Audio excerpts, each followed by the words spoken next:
हाँ, hello students, this is S के सिन्हा। हम लोग एनसीईआरटी का क्वेश्चन आंसर कर रहे थे क्लास 11 का, है ना। उसके आगे का क्वेश्चन है, ये क्वेश्चन नंबर 2.230 से हम लोग शुरू करेंगे। तो exercise NCERT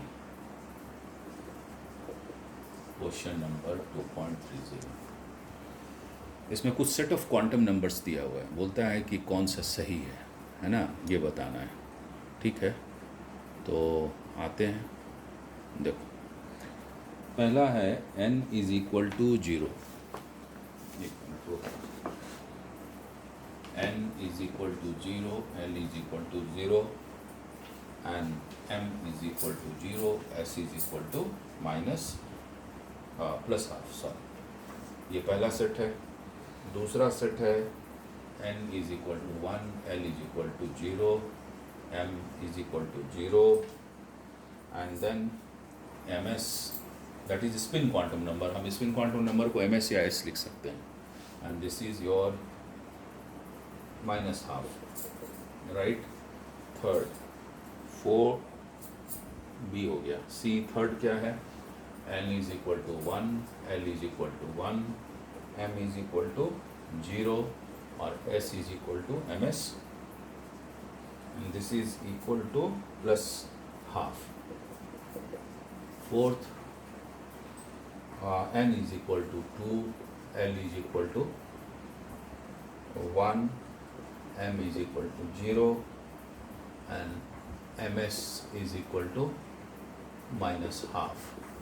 Fifth, e, n is equal to 3, l is equal to 3, m, l के लिए मैग्नेटिक क्वांटम नंबर है ना, दैट इज -3 और ms is equal to plus half.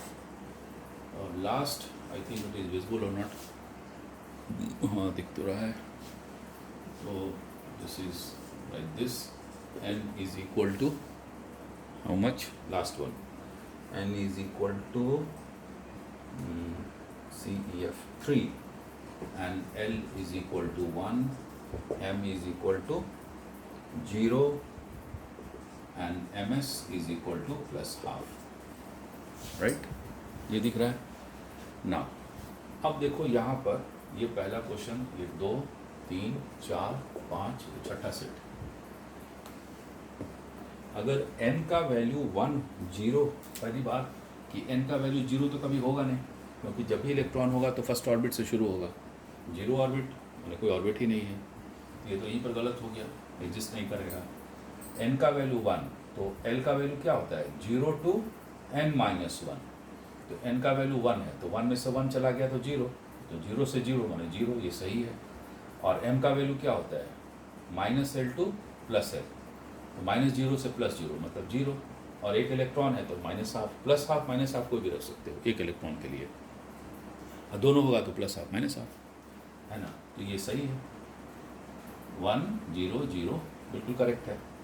n का वैल्यू 1, l का वैल्यू 1 बिल्कुल गलत है, क्योंकि n -1 होना चाहिए। तो n अगर 1 है तो n -1 होगा तो क्या होगा? 0, तो ये गलत है, ये एग्जिस्ट नहीं करेगा। l का वैल्यू, अगर n का वैल्यू 1 है तो l का वैल्यू को 0 होना पड़ेगा। This is correct.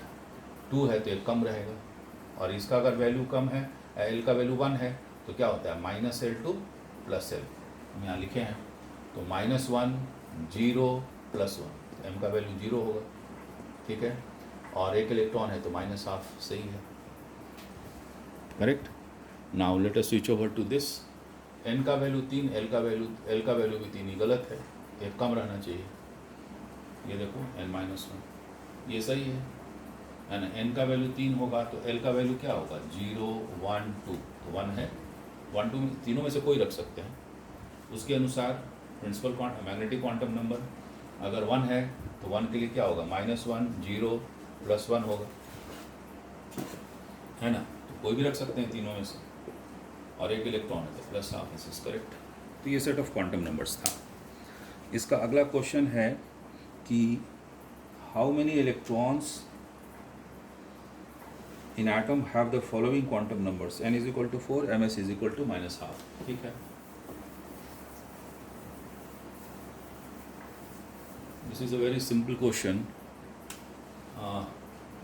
n is equal to 4 और स्पिन क्वांटम नंबर है -12. तो क्लास 10th में आप पढ़े हैं कि मैक्सिमम इलेक्ट्रॉन किसी ऑर्बिट में कितना होता है, 2n². ठीक है, तो मैक्सिमम नंबर ऑफ इलेक्ट्रॉन्स किसी ऑर्बिट में 2n² होगा, मतलब 2 × 4² होगा, मतलब 32 होगा. तो कुल मिला के चौथे ऑर्बिट में 32 इलेक्ट्रॉन होगा, लेकिन -12 स्पिन वाला खाली लेना है. तो बताएं कि अगर एक इलेक्ट्रॉन होगा तो +12 या -12, अपवर्ड एरो या डाउनवर्ड एरो, है ना. और 2 होगा तो एक अपवर्ड एक डाउनवर्ड. 32 इलेक्ट्रॉन है, तो इसका मतलब है कि 16 अपवर्ड और 16 डाउनवर्ड होगा, तभी ना 32 होगा. तो सिर्फ इसके लिए तो 16 इलेक्ट्रॉन आंसर हो गया. Clear. Next, n is equal to 3 and l is equal to 0. तो सिंपल है, and l is equal to 0. l का वैल्यू 0 है, मतलब ऑर्बिटल s है ना. इसको मिटा देते हैं.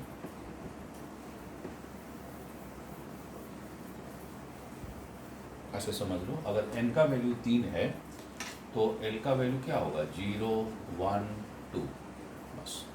तो ये s ऑर्बिटल है, ये p है और d है. तो l का वैल्यू 0 कंसीडर करने के लिए बोल रहा है s.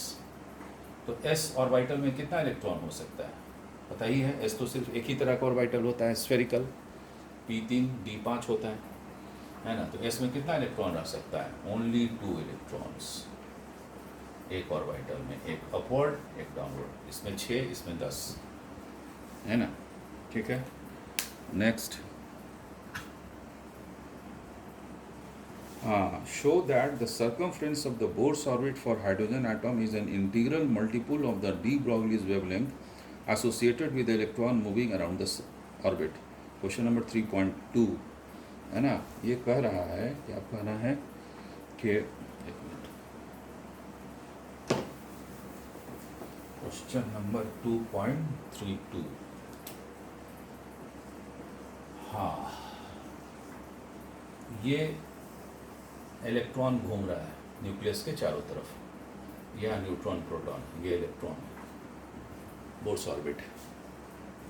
Okay, and if this electron is revolving around the nucleus, तो इसका सरकमफ्रेंस, मतलब ये रेडियस अगर है, तो सरकमफ्रेंस का फॉर्मूला क्लास 10th में आप पढ़े हैं, इज इक्वल टू 2πr, है ना. ये integral multiple of de Broglie's wavelength होगा. तो अगर डी ब्रॉगली वेवलेंथ को हम लोग कैसे डिनोट करेंगे, लैम्डा से मान, तो उसका इंटीग्रल मल्टीपल होगा. मतलब टू शो, क्या बताना है हमको कि 2πr is equal to n lambda, ये प्रूफ करना है. वेयर इंटीगर है ये, n का वैल्यू कोई भी इंटीगर हो सकता है, 1 2 3 एंड सो. ये प्रूव करना है. ठीक है. नाउ लेट अस सी, ये जो प्रूव होगा, ये तो डी ब्रॉगलीज तो क्या होता है, वेव कॉन्सेप्ट को बताया कि इलेक्ट्रॉन में पार्टिकल के साथ साथ वेव नेचर भी होगा. ठीक है. बट दिस प्रूव को हम लोग जो बोर्स का जो 2 शुरू में बताए थे पोस्टुलेट कि सेंट्रीफ्यूगल फोर्स इलेक्ट्रोस्टैटिक फोर्स के बराबर होगा और उसका एंगुलर मोमेंटम क्वांटाइज्ड होगा, उसी कॉन्सेप्ट से बनेगा. इसका मतलब बोर्स का थ्योरी करेक्ट था, but that fellow was not able to detect the wave nature of the electron, because at that time, पीछे वीडियो बताएं कि डिफ्रैक्शन वगैरह का उनको वो नोटिस नहीं किए, वो नहीं कर पाए थे एक्सपेरिमेंट. Let us do. तो फर्स्ट पार्ट क्या था according to the Bohr's concept,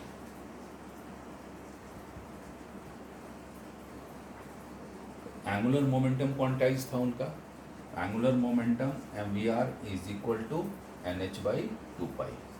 n का वैल्यू 1 2 3, कोई भी इंटीग्रल. बताए थे कि रदरफोर्ड का जब इलेक्ट्रॉन गिर गया था तो बोर भी बोले कि इलेक्ट्रॉन घूमेगा, लेकिन उनका घूमने का दो कंडीशन था, एंगुलर मोमेंटम क्वांटाइज होगा, सेंट्रीफ्यूगल फोर्स इलेक्ट्रोस्टैटिक फोर्स के बराबर होगा. This we have already discussed in the previous videos, right. So let us see, ये हो गया. अब इसको थोड़ा हम लोग ठीक ठाक कर लेते हैं, है ना.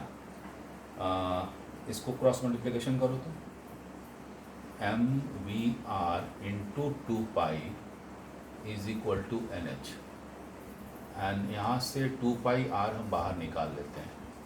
2 pi R is equal to N H by M V. This is momentum, and according to the ये डी ब्रॉगलीज इक्वेशन फॉर्मूला क्या होता है, lambda is equal to H by M V. Momentum देख लो, एच बाई एम वी है तो क्या लिख सकते हो, N lambda, and this is 2 pi are.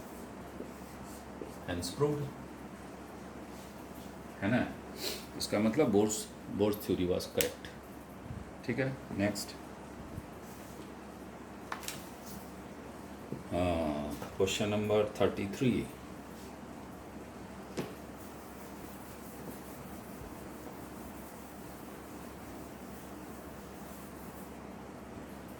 अच्छा क्वेश्चन है, बहुत अच्छा क्वेश्चन है. This is very nice one.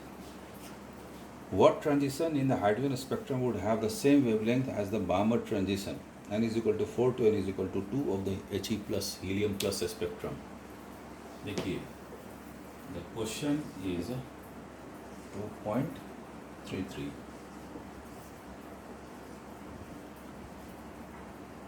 Helium के का जब स्पेक्ट्रम स्टडी किया गया तो n इज इक्वल टू 4 से n इज इक्वल टू 2 में इलेक्ट्रॉन शिफ्ट हो रहा था, फोर्थ ऑर्बिट से सेकेंड ऑर्बिट में. तो इससे कुछ वेवलेंथ निकलेगा. ठीक. ये वेवलेंथ हाइड्रोजन के किस ट्रांजिशन को के बराबर होगा, है ना. ये था, this is for helium plus. Now this, इसमें लैम्डा निकलेगा. जब इलेक्ट्रॉन फोर्थ ऑर्बिट से सेकेंड ऑर्बिट पे जाएगा तो the colour will be impart. जब भी कभी इलेक्ट्रॉन का ट्रांजिशन होता है तो कलर आता है, और उस कलर का वेवलेंथ होगा, फ्रीक्वेंसी होगा, जो भी है. यहाँ वेवलेंथ बोल रहा है. तो यही वेवलेंथ अगर हाइड्रोजन स्पेक्ट्रम में होता तो कौन से ऑर्बिट से कौन से ऑर्बिट में इलेक्ट्रॉन जाएगा, एक क्वेश्चन है. ठीक. नाउ बामर सीरीज बोल रहा है, तो 4 से 2 पर गया तो सेकेंड ऑर्बिट पर गया तो बामर हो गया. तो डोंट गेट कंफ्यूज्ड, है ना. इफ अगर 2 नहीं लिखा रहता, सिर्फ बामर ही लिखा रहता तो हम लोग यहाँ 2 ही लेते हैं, है ना. तो जो तरीका है हम लोग का उससे चलते हैं. पहले एनर्जी निकालेंगे. ई का फॉर्मूला क्या था फोर्थ ऑर्बिट में, minus R Z square by N square. तो हीलियम है, हीलियम का एटॉमिक नंबर 2 होता है, तो जेड का यहाँ पर कितना हो जाएगा, into 2 square. This is 2 square and orbit is 4. Am I clear? या इसको ऐसे लिख देते हैं, रुक जाओ. ये फॉर्मूला है, हाँ, एक मिनट. हाँ, ये फॉर्मूला है minus R Z square by N square. तो minus R atomic number helium का 2, तो this is 2 square, and N square, तो दिस इज 4 स्क्वायर. ये हो गया. This is your first equation. Now let us switch over to the second equation. E2 is equal to minus R, ये तो हमारा वही रहेगा 2 स्क्वायर डिवाइडेड बाई एन का वैल्यू 2, तो 2 स्क्वायर, है ना. सब्ट्रैक्ट करते थे, जैसे सब्ट्रैक्ट कर देंगे तो del E is equal to कितना हो जाएगा, आर कॉमन ले लो तो ये और ये तो कट गया, तो 1, और ये हो गया तुम्हारा 4/16, 2 दूना 4, 4 चौका 16, मैंने 1/4, तो ये हो गया 1/4. Am I right? होगा ना. r इंटू 4/16 1/4 ये आ गया, and this is equal to how much, 3/4 r. ठीक है. अब हम यहाँ पर वेवलेंथ की बात कर रहे हैं, यहीं पर वो फॉर्मूला ला देते हैं. तो डेल ई बराबर कितना होता था, एच सी बटा लैम्डा, ठीक है। तो लैम्डा रहने देते हैं, बाकी को इस तरफ ले जाते हैं। तो 1 by lambda is equal to R by H C into 3/4। ये निकला फॉर हीलियम के लिए। यही लैम्डा हाइड्रोजन के किस ऑर्बिट्स को ट्रांजिशन को इंडिकेट करेगा, तो किया जाए, कौन बड़ी चीज़ है ना। चल देखो भाई, अगर हाइड्रोजन होता तो हमको नहीं पता कौन कौन ऑर्बिट होता, तो मान लो कि एक्स ऑर्बिट और वाई ऑर्बिट या N1 N2 जो मन करे लिख लो। तो उसका हाइड्रोजन एटम का एनर्जी कितना हो जाता, अगर एक्स ऑर्बिट में रहता तो R इंटू जेड स्क्वायर, तो जेड का वैल्यू तो 1 होता है, आप रखिएगा नहीं, 1 हो गया। और इसका हो गया R square R by Y square minus is equal to del E, नहीं ना होगा, R Z square by N square होता है ना, ठीक है। तो ये हम फिर डिफरेंस करेंगे तो माइनस आ जाएगा, कॉमन ले लिए। अब यहाँ पर क्या किए, उसी तरह से R पहले कॉमन ले लो, तो R अगर कॉमन लोगे तो 1 by X square minus 1 by Y square, और डेली बराबर कितना होता था, एच सी बटा लैम्डा, तो 1 by lambda is equal to R by H C, and this is 1 by X square minus 1 by Y square. Simple algebra है। तो we have got the two equations, right, and left hand side this 1 by lambda and 1 by lambda both are same. तो X Y का value निकालना है, और क्या, तो निकल नहीं जाएगा, कुछ है ही नहीं करने के लिए, मिटा रहे हैं ऊपर। देखो ये हो गया, लेफ्ट हैंड में क्या हो गया, R by H C into 3/4 R by H C, we don't know what that, X square minus Y square, ये कैंसिल हो गया। अब ये 3/4 है, तो x का वैल्यू y का वैल्यू कितना होगा, लगाओ दिमाग। So this will be equal to, अगर इसको हम 1 बाई एक्स का वैल्यू 1 कर दें, 4 लाना है ना, और यहाँ पर 1/2 स्क्वायर कर दें, तो आ गया। देखो इसका एलसीएम लो, कितना हो जाएगा, 2 दूनी 4, आई हो गया 4 में से गया, तो 3/4 आया ना, इक्वल हो गया। सो x मतलब N1 is your first orbit, hydrogen atom का फर्स्ट ऑर्बिट, और नेक्स्ट ऑर्बिट जो होगा वो सेकंड ऑर्बिट होगा, है ना। मतलब इलेक्ट्रॉन कहाँ से कहाँ ट्रांसफ़र कर रहा है, 1 से 2 में जो ट्रांसफ़र करके वेवलेंथ क्रिएट करेगा, वही हीलियम जो है वो 2 से 4 में जाकर ट्रांसफ़र, 4 से 2 में जो ट्रांसफ़र होगा, दोनों का वेवलेंथ सेम होगा। बात समझ आ गई। Answer is your from 1 to 2 for hydrogen spectrum, ठीक है। चलो next, calculate the energy required for the process He plus two He double plus. Simple है, इसमें तो कुछ है ही नहीं, है ना।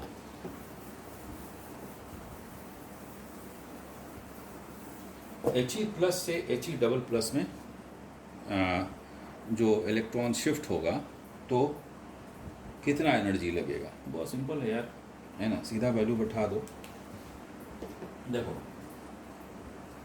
He प्लस से He डबल प्लस, ये तो क्लियर है कि एक इलेक्ट्रॉन निकलेगा तभी डबल प्लस होगा, है ना। तो हीलियम के फर्स्ट ऑर्बिट में 2 इलेक्ट्रॉन था, लेकिन पहले से एक इलेक्ट्रॉन निकला हुआ था। यहाँ पर 2 प्रोटॉन और 2 न्यूट्रॉन है, क्योंकि मास नंबर इसका 4 होता है। And now this electron has been taken out, so we have got only this He double plus. तो इसका एनर्जी जो होगा उतना एनर्जी नहीं लगेगा, सीधा सीधा बात है। तो एनर्जी नहीं निकालने आता है। इज इक्वल टू कितना होगा, माइनस आर जेड स्क्वायर बटा एन स्क्वायर।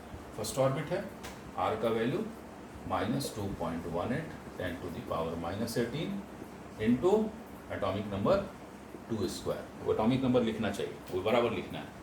अभी नहीं कि इलेक्ट्रॉन निकल गया तो एटॉमिक नंबर नहीं, एटॉमिक नंबर बेसिकली प्रोटॉन के लिए होता है, याद रखना, इलेक्ट्रॉन के लिए नहीं होता है, ठीक है।